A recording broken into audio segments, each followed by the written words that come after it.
When my daughter needed urgent surgery, I asked for help. My mother said, "We can't just give money to everyone." 2 days later, my sister shared a story. My parents gave her a trip to a spa and new furniture.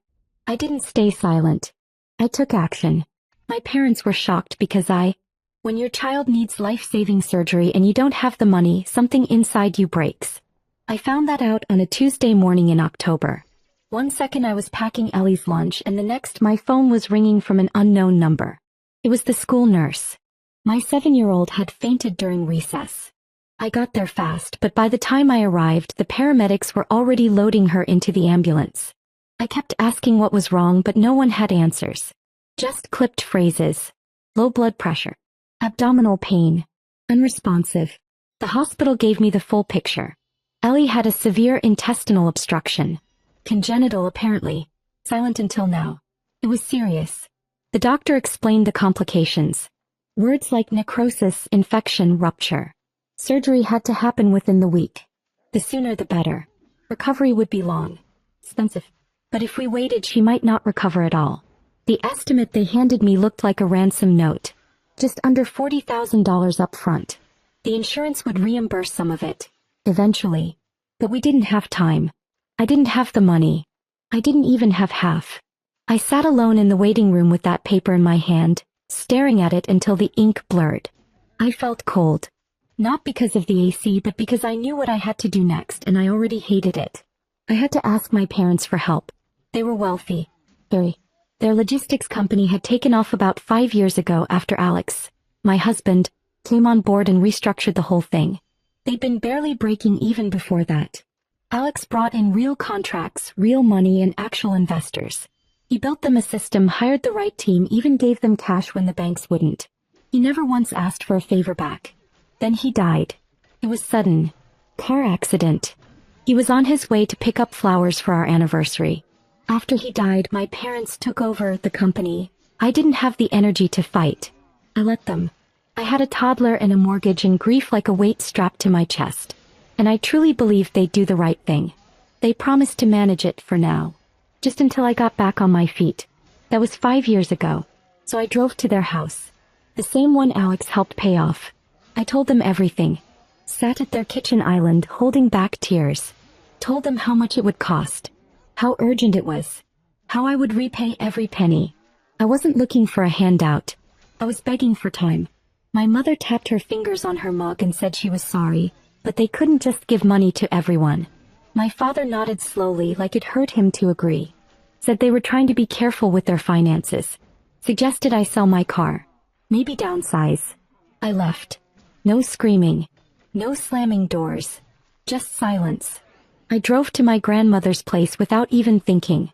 I hadn't called her, but somehow she knew something was wrong the second she opened the door. I told her. She didn't hesitate. She pulled out her savings. Literally, cash from under the floorboard of her closet. She said she'd pawn her jewelry for the rest. She saved Ellie's life. And 2 days later, I saw Brielle's post. My younger sister. She was on a spa retreat in Arizona. I recognized the name of the place. $700 a night at least. New furniture in her room, all white marble and velvet. A caption full of emojis and sparkle filters. Surprise gifts from Mom, 2 hearts just because bathtub sparkles. Just because. That's when everything in me went still. Not angry. Not sad. Just done. As I realized the truth. They didn't help me because they chose not to. And that's when I remembered something buried deep in the back of a drawer. A file Alex made me sign years ago. He told me, if anything ever happens to me, this will protect you. I never looked at it again. Until that night. It wasn't a will. It wasn't a trust. It was a controlling ownership agreement. In the company. And it had my name on it. They thought they owned everything. They had no idea they worked for me. I didn't sleep that night. Not a second. I sat at the dining table surrounded by old files. Stacks of paperwork I hadn't touched since Alex died. Most of it was clutter. But I found what I was looking for. A signed and notarized shareholder agreement. Dated 2 months before the accident. It was boring legal language until one paragraph in particular nearly stopped my heart. In the event of Alex's death, his full ownership stake in the company would transfer to his spouse. Me. with a controlling interest of 52%. I read it 3 times before I even reacted. The document had my signature. I remembered that day vaguely now. Alex saying he wanted to make things secure in case of the unexpected. I was half listening, wrangling Ellie, who was 2 at the time, and sticking forks into electrical sockets. I had no idea what I was signing. They didn't either. My parents had no clue. That explained a lot, actually. After Alex died, they moved fast. Changed the office locks. Froze me out of meetings. Hired new accountants. I assumed they were just trying to keep the company afloat. I didn't ask questions. I was too broken to care. But now they were living in a mansion bought with money Alex brought in, while the same daughter he loved was almost denied surgery. I couldn't let that go. So I made one phone call. Just one. Jackson and Reeve were 2 of Alex's oldest friends. Corporate attorneys. They helped him set up the company structure and had stayed close even after we lost him. They remembered the agreement. They even had copies. I emailed them everything I had, and within 24 hours they got back to me with 2 words. You're in. I didn't go to my parents' house. I didn't tell them what I found. I let the lawyers handle it. Quietly. Surgically. They served the papers on a Wednesday afternoon while my father was in a client meeting. I wasn't there, but I heard from someone at the office that he turned pale and left mid-sentence. By Friday, I was sitting at the head of a long glass conference table, across from the 2 people who gave me life, and tried to forget I existed. My mother looked like she wanted to scream. My father barely looked at me. I said nothing for a full minute.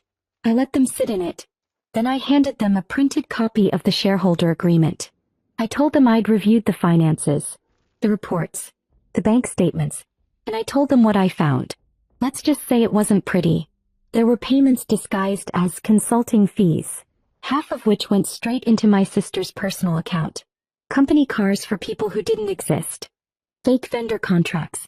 Trips billed as logistics conferences that turned out to be golf weekends in the Caymans. And here's the thing. They used my money to do it. I didn't threaten them. I didn't raise my voice. I didn't have to. I gave them 2 options. Sell me their shares voluntarily, or wait until the fraud investigation became public. Jackson and Reeve had everything documented. Every wire transfer. Every fake receipt. My father asked if we could talk, just the 3 of us. I said no. They walked out of that building looking like strangers. I didn't even watch them leave. I was too focused on Ellie's picture sitting on my new desk. She smiled at me from a pink frame, missing a front tooth, with no idea how close she came to losing everything. And then I got a text from my grandmother. All it said was, "He'd be proud of you." He meant Alex. And I believed her. I thought reclaiming control would bring peace. It didn't. The moment I became majority owner, the company started to bleed. Not because of me, because of the mess they left behind. My parents weren't just careless. They were calculated. They used the company like an ATM for years, and now that the machine wasn't spitting out cash for them, they were angry. They didn't go quietly. My father tried to play the victim. Started telling the staff I was unstable, that grief had made me vindictive. My mother called every supplier she could and told them I was planning to shut down operations. There were whispers. Tension. I walked into the building every morning feeling like I'd stepped onto a chessboard where every piece wanted me gone. But I wasn't backing down. I started cleaning house. Quietly. The fake vendors? Gone. The bloated contracts? Terminated. I brought in new leadership. People who'd worked under Alex and knew how the company used to run. I called in every favor Jackson and Reeve had, and I used their legal team like a scalpel.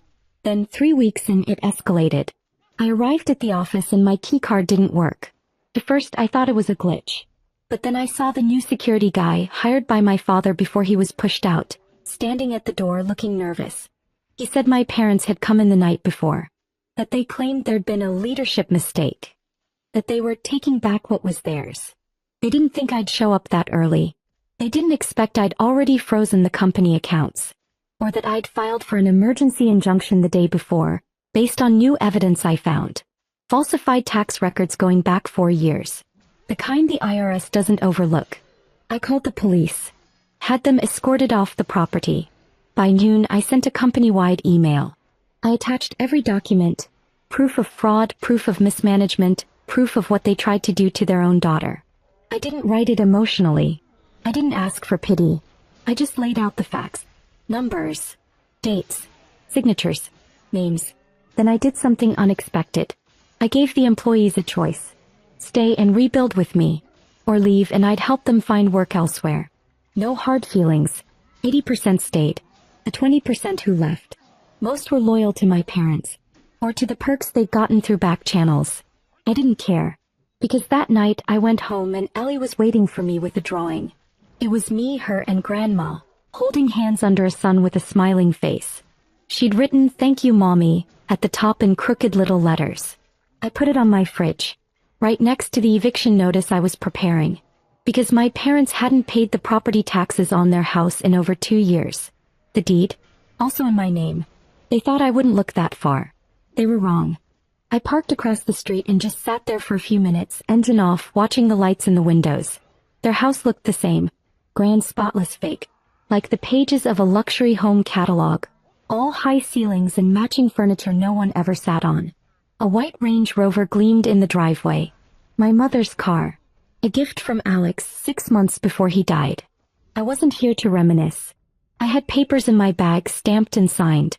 I'd waited weeks, moved carefully, quietly. I didn't want revenge. I wanted accountability. My parents thought they were untouchable. That no matter what they did, I'd never push too hard. That I didn't have it in me. So I got out, crossed the street, and knocked. My father opened the door. He didn't look surprised. Just tired. Like he already knew why I was there. He called for my mother. She came down slowly in the same silk robe she'd been wearing the day she told me to sell my car for Ellie's surgery. I handed them the envelope without a word. She opened it, skimmed the top page, and froze. The notice was clear. They had 30 days to vacate the property. The back taxes hadn't been paid in over 2 years. The mortgage had been refinanced illegally under the company's name. That was enough to seize the home, and since the title had never been updated after Alex died, it passed to me along with everything else. My father tried to speak, but I cut him off. I didn't yell. I didn't insult them. I just told them what they already knew but never accepted. This wasn't their house. It never had been. It was a gift.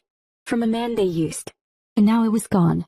I turned around and walked away before they could say another word.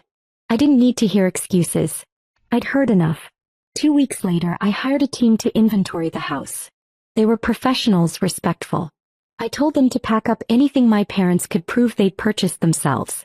Everything else, furniture, artwork, decor, stayed with the property. Most of it had been written off as company expenses anyway. We all showed up that day.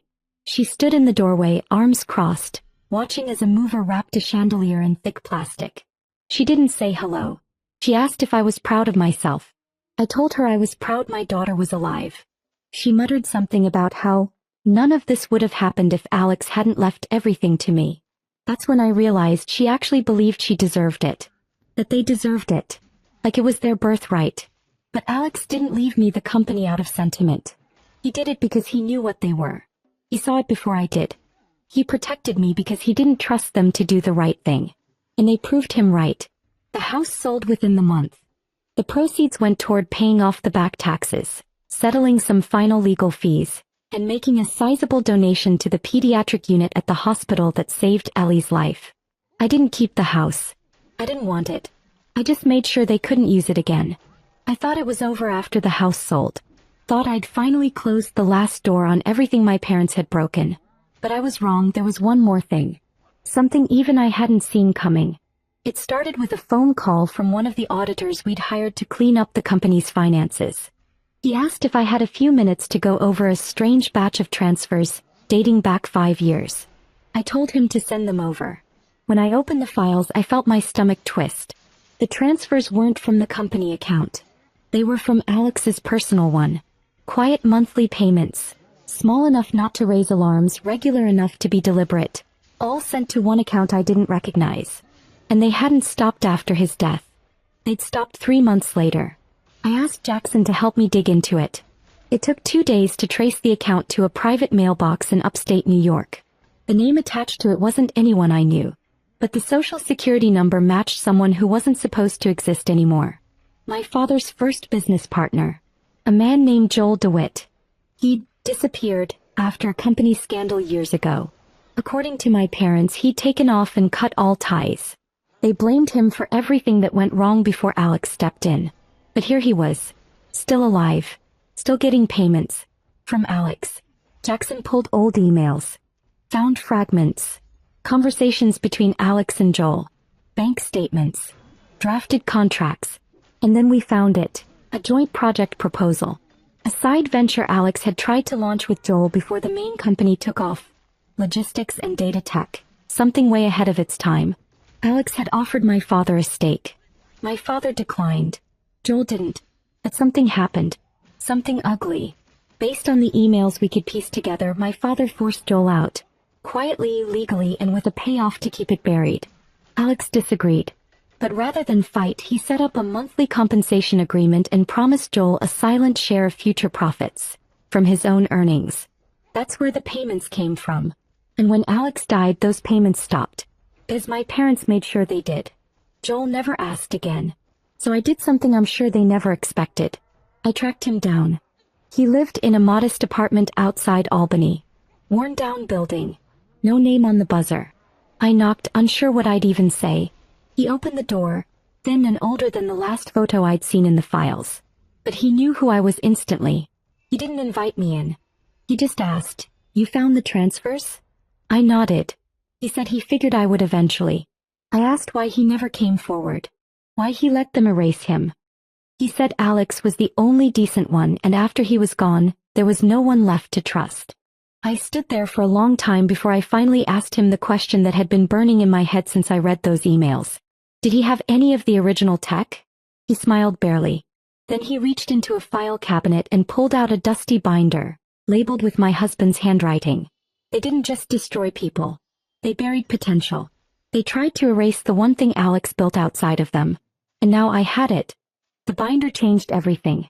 Inside were Alex's original plans for a company he never got to build. A logistics system way ahead of its time.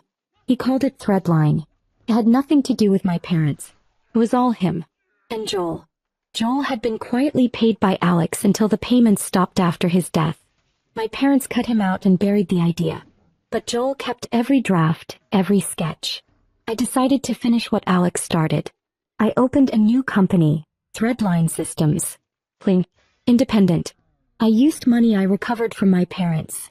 Money that should have never been theirs. I gave Joel his share. I brought back people my parents discarded. We didn't make noise, we just worked. And it took off. My parents found out through the press release. My mother messaged. My father called. I ignored both. Now Ellie is healthy. Happy. My grandmother visits every week. And in my new office I have 2 photos on the wall. Alex and Ellie. That's the legacy I kept. That's the one I protected.